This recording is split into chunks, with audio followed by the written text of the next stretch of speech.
안녕하세요, 여러분. 자, 부동산 학교련의 마법사 매지션 박수현입니다. 이제 우리는 뭘 공부를 할 거냐면 감정평가 3방식 7방법에 원가법이 있었죠. 비용방식에 의해서 가액을 구하는 방법이 있었어요. 적산가액을. 그때 감가수정 방법에 연수수명법이 있었습니다. 그 연수수명법의 내용을 한번 정확하게 정리해보죠. 알쏭달쏭 퀴즈로. 1번. 재조달원가란 대상 물건을 신축 시점에 재생산하는 데 필요한 적정 원가의 총액이다 이렇게 돼 있는데 중요한 건 감정평가 의뢰됐다는 얘기는 그 부동산은 당연히 현실에 존재하는 물건이란 얘기죠. 그럼 실제 만든 시점이 있었을 거예요. 그때 만든 시점에 조달하는 데 들어가는 비용이 있었겠죠. 걔를 조달 원가라는 표현을 씁니다. 그런데 우리가 알고 싶은 건 만든 시점에 조달하는 데 들어간 비용이 얼마였는지 그걸 알고 싶은 게 아니라 감정평가의 시점인 기준 시점에 다시 조달하는 데 들어간 비용, 그게 곧 가격이었잖아요. 그래서 우리는 기준 시점에 재조달 원가를 구하고 싶은 거였어요. 그때 만든 시점에 조달 원가를 바로 쓸 수 없었던 이유는 만든 시점부터 기준 시점까지 물가가 변동될 수 있었던 거였죠. 기억나셔야 돼요. 그래서 재조달 원가란 언제 다시 만들죠?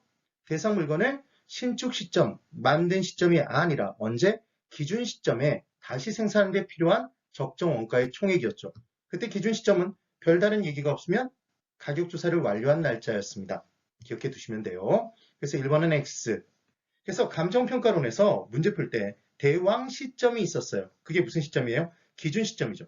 감정평가의 기준이 되는 시점이다. 자, 이제 2번. 정해법의 이제 내용을 정확하게 분석을 해볼 겁니다. 기준 시점에 다시 조달하는데 들어간 비용이 있어요. 대상 건물에. 그래서 재조달 원가라고 얘기했죠. 이 재조달 원가가 만약에 10억이랍니다. 그런데 얘는 내용연수가 다 돼도, 전체 내용연수가 다 돼도 남는 가치가 있어요. 남는 가치를 뭐라고 그러죠? 잔존 가치라고 표현하죠. 그래서 이 잔존 가치가 얼마인가 봤더니 1억만큼 남는답니다. 그럼 당연히 이 대상 부동산은 재조달 원가 10억 원이 전체 내용연수 기간 중에 다 없어지는 게 아니라, 생각하는 게 아니라 이때 잔존가치만큼 뺀 금액만큼이 달아 없어지는 거잖아요. 그러니까 당연히 재조달원가에서 잔존가치를 뺀 9억 원만큼이 전체 상가액이 되는 거죠.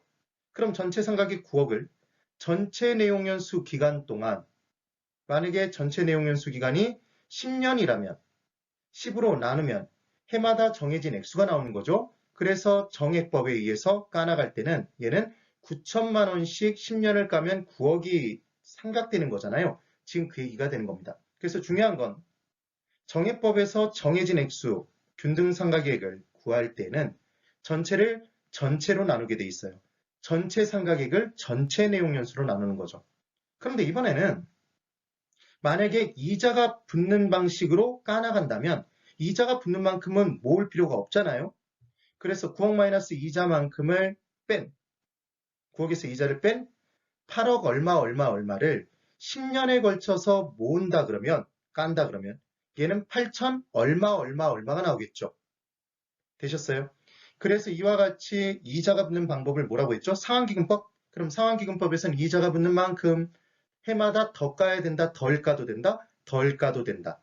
그래서 정액법과 상환기금법 중에 해마다 까는 금액이 더 작은 건 이자가 붙는 상환기금법이었습니다. 그래서 상환기금법은 광산에 적용했었죠. 정액법은 해마다 까는 금액이 비슷한 건 건물이었어요. 건물에 적용하는 방법이었습니다. 기억 꼭 해두셔야 돼요. 그래서 이자가 붙는 방법은 뭐라는 걸 반드시 기억한다? 상환기금법이라는 걸 꼭 기억하시는 거죠. 우리 적금 부을 때 상환기금 계수 사용하잖아요. 그래서 사실은 9억 원에 상환기금 계수를 곱해서 8천 얼마를 이 금액을 계산하는 방법이었죠. 정리해 주시면 돼요. 그래서 2번 정액법에서 정액, 균등 상각의 계산은 재조달원가를 전체 내용연수로 나눠서 계산한다가 아니죠. 만약에 잔존가치가 빵이라면 재조달원가를 전체 내용연수로 나누는 게 맞는데 잔존가치가 존재할 때는 잔존가치를 뺀 다음 그 전체 상가액을 전체 내용연수로 나눠서 계산하는 겁니다. 반드시 그림 이미지를 기억하세요. 그래서 X죠. 3번 정률법에 의한 내용을 이제 한번 볼 거예요. 재조달원가가 10억 원이래요. 아까 봤던 내용대로. 그때 정률이 10%랍니다. 그럼 상각률이 정해져 있어요. 10%로. 전년 대비 그럼 잔존 가치율은 얼마죠? 여러분 해마다 10%씩가 없어지면, 달아 없어지면 전년 대비 얼마씩 남는 거예요? 90%씩 남는 거죠? 그 얘기예요. 이게 전년 대비 잔존가치율, 줄여서 전년 대비 잔가율이라는 표현을 씁니다. 그럼 만약 정률이 20%면 전년 대비 잔가율은 몇 프로 남죠? 네, 80% 남아요. 그럼 반대로 들어가 볼게요. 전년 대비 잔가율이 만약에 85%랍니다. 그럼 해마다 까는 비율은 얼마일까요? 15%겠죠. 이렇게 기억해 두시면 돼요. 그래서 첫 번째 연도는 재조달원가 10억에서 10억의 10%를 깝니다. 그럼 10억의 10%는 1억이죠. 그럼 재조달원가 10억에서 1억 원을 뺐으니까 얘는 얼마가 남아요? 9억이 남을 거예요. 이 9억이 10% 정률에 의한 1차년도의 적산가액이 되는 거죠. 그러면 2차년도의 계산은 이제 9억이 기초가액이 되는 거예요. 그래서 9억에서 9억의 10%를 까면 9천만 원을 빼는 거겠죠? 되셨나요? 그럼 9억에서 9천만 원을 빼니까 8억 1천만 원, 8.1억 원이 나올 거예요. 이게 2차년도의 적산가액. 그럼 3차년도는 8억 1천부터 시작하겠죠? 그래서 8억 1천만 원에서 8억 1천만 원의 10%를 빼면 얘는 8,100만 원이 될 겁니다. 빼주면 얘는 7억 2,900만 원이 나오겠죠. 이게 3차년도의 적산가액이 되는 거예요. 그럼 정률법에 의할 때 당연히 같은 건 뭐예요? 정해진 율이겠죠. 상각률이 같은 거예요. 정해진 비율, 상각률로 까나간다. 그랬더니 똑같은 상각률로 깠음에도 불구하고 처음 시작하는 금액이 다르잖아요, 여러분. 지금. 그러니까 처음 시작하는 잔존가치가 점점 줄어들음에 따라 당연히 똑같은 상각률이 곱해져도 상각액수는 1억, 9천만 원, 8,100만 원 이런 식으로 점점 작아진다. 그래서 정률법을 체감상각법이라는 표현을 쓰기도 하는 겁니다. 되셨죠? 그래서 이 내용을 정리해보면 결국은 정률법의 계산이 정말 쉽다고 그랬어요.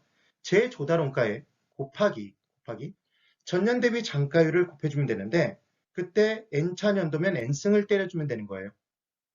그래서 지금 전년 대비 잔가율이 90%일 때 1차년도에 적산가액은 90%에 한 번만 하면 되잖아요. 그럼 0.9에 1승이니까 0.9죠. 그래서 재조달원가 10억에 0.9를 곱해서 9억 원이 나온 겁니다. 그럼 두 번째는 0.9에 90%에 2승이니까 0.9의 2승은 99, 81, 0.81이에요. 그러니까 전체의 81%가 되겠죠. 90%에 90%가 남을 테니까. 그럼 세 번째에는 0.9의 3승이 될 거예요. 9 곱하기 9 곱하기 9 곱하기 9 곱하기 3번을 하면 0.9 곱하기 3번을 하면 0.729가 나오게 되어 있습니다. 72.9%. 이렇게 문제를 풀어주는 거죠. 자, 하나의 문제만 연습해보죠. 우리 내용에서 만약에 정률이 20%랍니다, 여러분. 그럼 전년 대비 잔존가치율 얼마예요? 그렇죠, 80%예요. 그럼 첫 번째에는 전체의 80%가 남네요. 100%의 80%. 그러니까 80%예요. 두 번째는 80%에 80%가 남는 거죠. 88이 64%가 되는 겁니다. 되셨죠?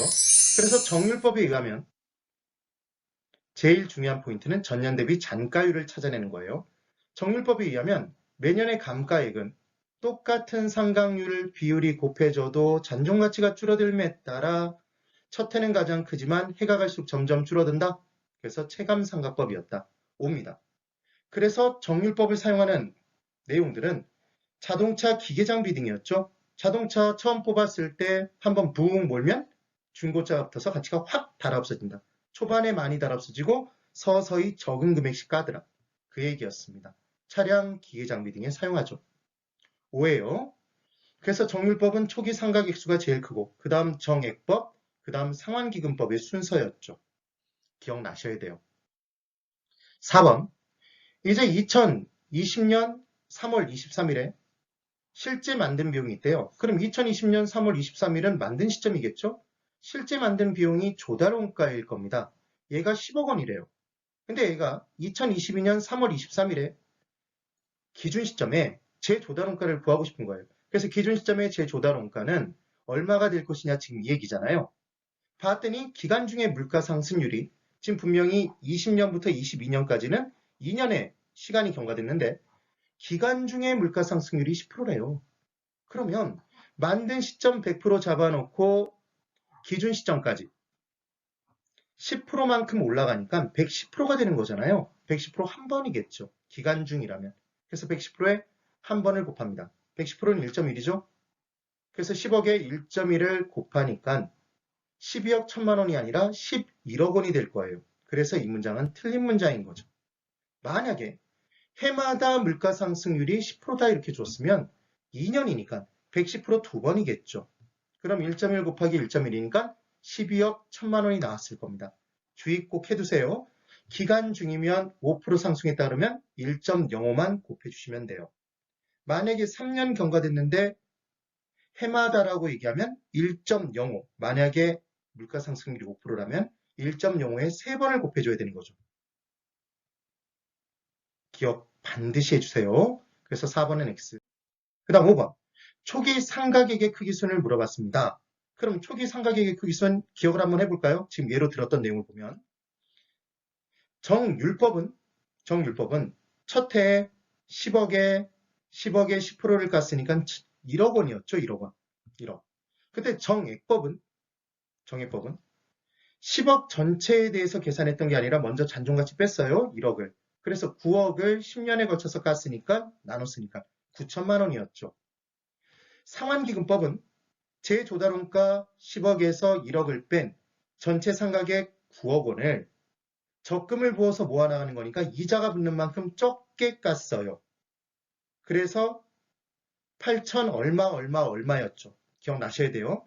그럼 크기순이 정율법이 제일 크고 초기에 정액법, 상환기금법의 순서가 됩니다. 그래서 이 부분 외우시는 방법이 여러분 슈렉이 있죠. 슈렉. 그래서 상가객의 크기수는 슈렉상이에요. 슈렉상. 그래서 슈렉상인데 유렉상이겠죠. 유렉상. 율액상이 되는 겁니다. 따라해 보실까요? 슈렉상.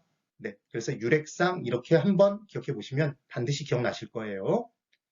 그래서 초기 상가객의 크기순을 꼭 기억해 두시고요. 초기 적상가액의 크기순을 물어보면 뺀 것의 크기순의 반대가 남은 것의 크기순일 거잖아요. 그래서 유렉상이 반대로 뒤집힌다는 것만 기억하시면 돼요. 우리는 뭐만 외우자? 유렉상만 기억합니다. 피오나 공주 남편이 누구죠? 슈렉이죠. 유렉상이에요. 그 다음 말기 적상가액의 크기순을 물어보면 이제 상환기금법은 이자 붙는 만큼 안 까도 되니까 마지막에 이자가 더 남아요. 그래서 상환기금법은 1억 플러스 잔존가치 아까 1억이었죠? 1억에 이자만큼이 더 붙어서 남습니다.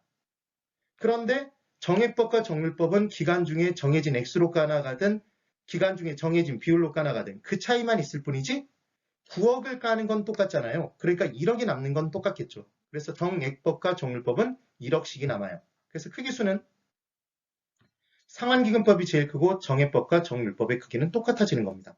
기억 반드시 해두세요. 그래서 초기 상가객의 크기수는 이렇게 나오면 상가객의 크기수는 무슨 상?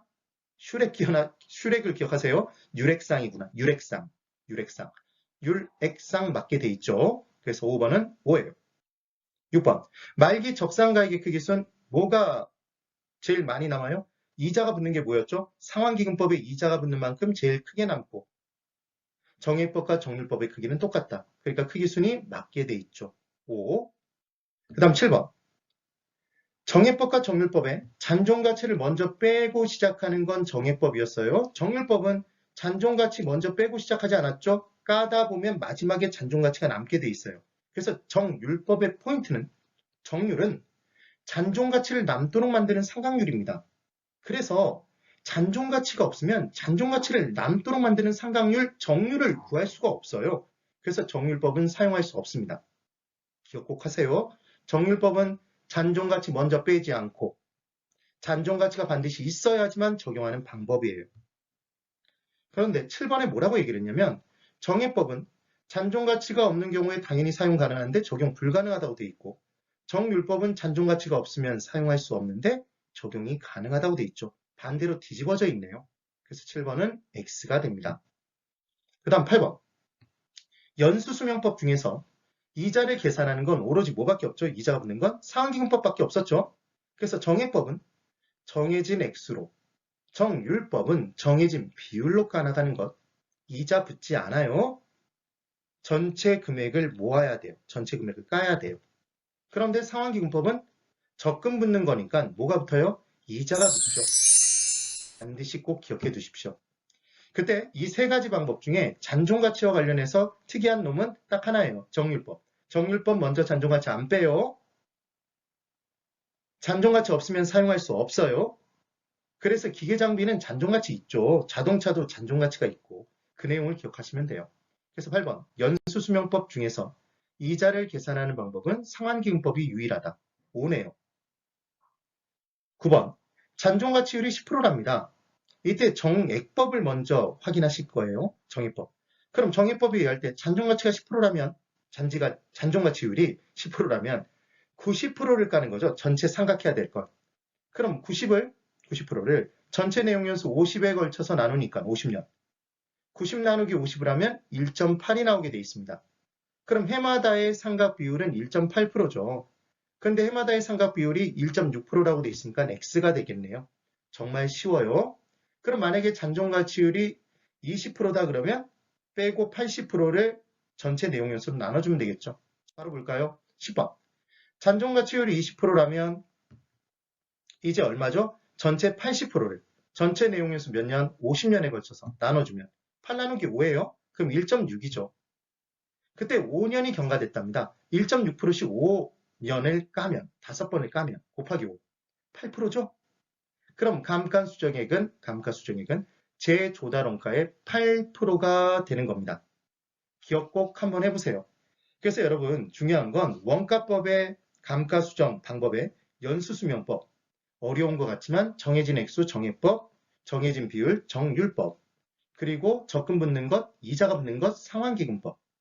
그래서 초기 상가계획 크기수는 뭘 기억하라고 그랬죠? 슈렉을 상은 슈렉상이었어요. 유렉상이었죠. 그때 적상가액의 크기수는 반대로 뒤집으면 되고 말기 적상가액의 크기수는 이자가 붙는 상환기금법의 액수가 가장 많이 남고 정액법과 정율법은 똑같이 잔존가치만큼이 남으니까 이때 가장 큰 건 상환기금법, 정액법과 정율법의 크기는 똑같아진다. 이걸 기억해 두시면 되는 거예요. 너무 쉽습니다. 꼭 정확하게 정리해 보세요. 네, 지금까지 부동산학개론의 마법사 매지션 박수현이었습니다. 오늘도 고생 많으셨습니다. 수고하셨습니다.